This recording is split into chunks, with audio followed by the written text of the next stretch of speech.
Sir. Okay.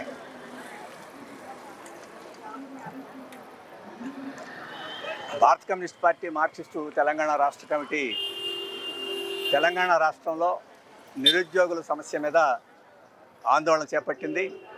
అలాగే ఇంతకుముందే నిరుద్యోగులందరూ joint action కమిటీలుగా ఏర్పడి రాష్ట్రంలో ఆందోళన చేస్తూనే ఉన్నారు.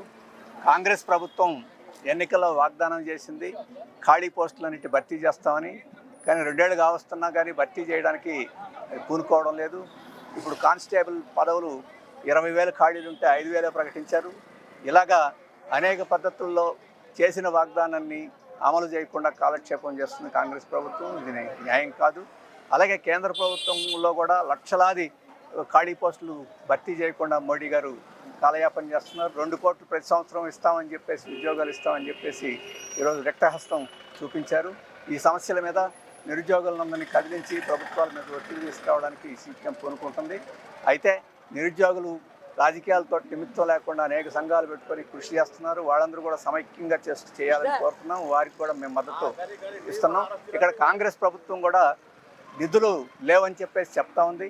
కేంద్ర ప్రభుత్వం రాష్ట్ర ప్రభుత్వాలకి నిధులు కోత పెడుతూ తెలంగాణకు కూడా తీవ్రమైన అన్యాయం చేస్తుంది. దాని మీద కూడా కాంగ్రెస్ ప్రభుత్వం ముందుకొచ్చి ఆందోళన చేయాలి, చేసి నిధులు రాబట్టాలి. ఆ నిధులతో నిరుద్యోగులకి ఉపాధి కల్పించడమో లేకపోతే ఉపకార వేతనం ఇవ్వడమో చేయాలి.